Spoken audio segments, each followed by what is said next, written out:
Alright, what's going on, everybody? So we're going to follow up on the last video where we calibrated the pH pen.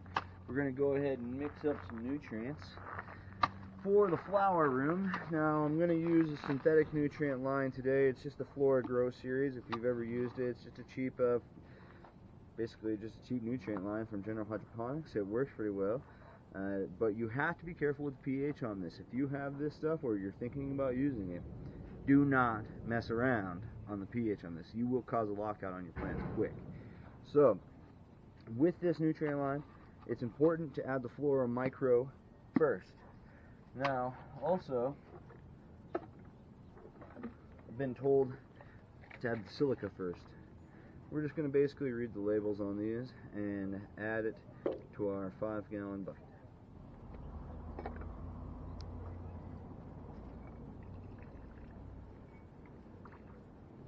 Alright, so we're going to do 20 mils silica. This is going to be the Rhino Skin.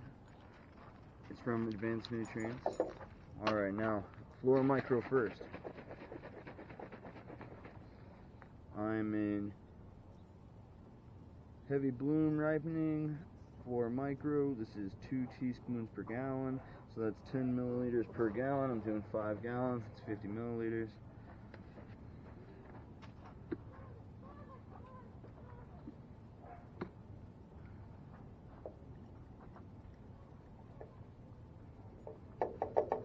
Alright, so you can see that kind of spread in there really quickly, but it also kind of settles. So it's kind of important for this nutrient line to be agitated.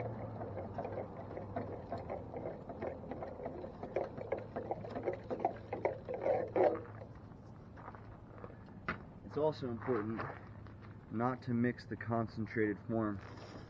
So rinse out your measuring beaker. And if you have the room in your thing, you can go ahead and put it back into your bucket. Alright, we're going to do Grow. This is 1 teaspoon per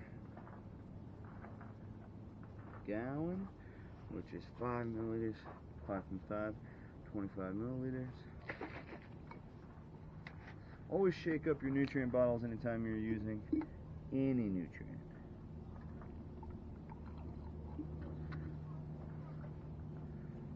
And add it slowly.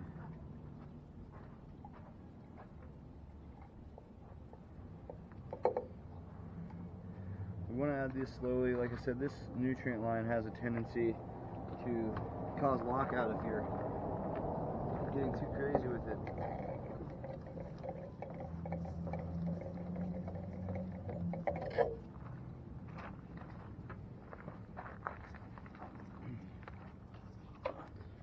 Bloom, 3 teaspoons, so that's 15 milliliters per liter.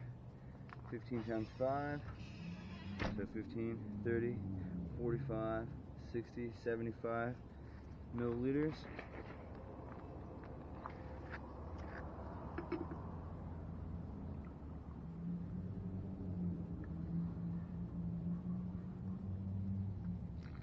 See what I did right there is I filled my nutrient too high and I poured it out, because you do not want to pour contaminated anything back into your nutrient bottle. That's a pro tip for you.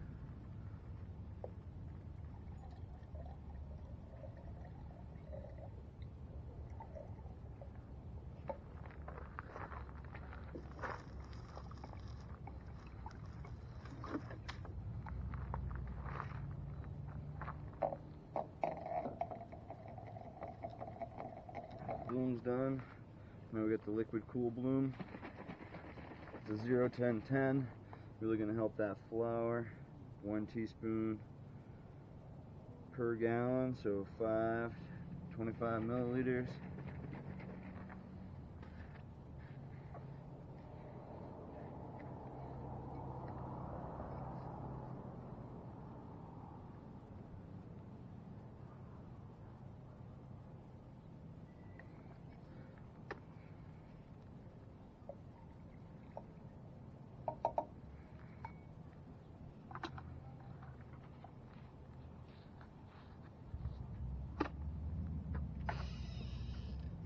I'm going to hit it with some carb load, 2 milliliters per liter, so 4 milliliters per gallon, 4 times 5, 20 mils.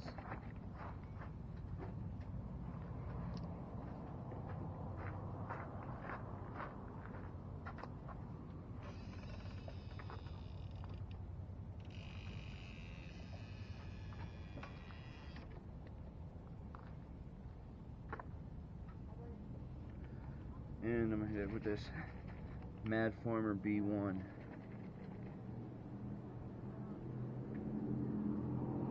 5 mils per gallon, 25 mils.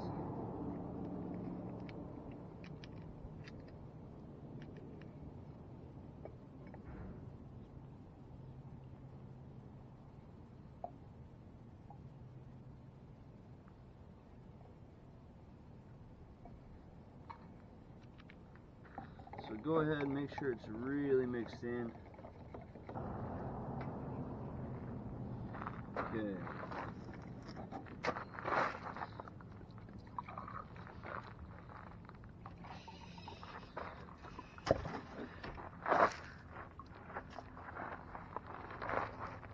Well, desired pH, depending on what crop you're growing, anywhere 5.8 to 6.2. I would really like mine. I'd take 5.8, 5.9, and I usually like to wait for my pH pen to balance. Once it's stopped bobbing on numbers for, you know, a good solid 10 seconds or so, then you can call it. Rocking 6.1 right now.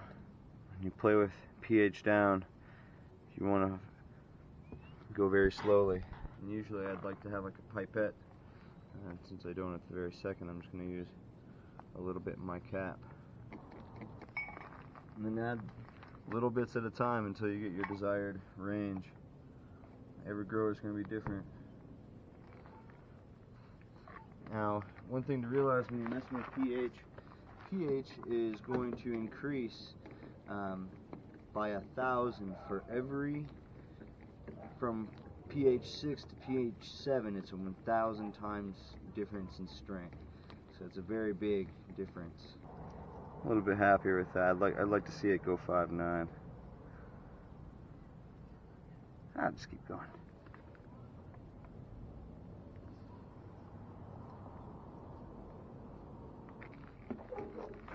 Boom, 5.9. That's what I wanted right there.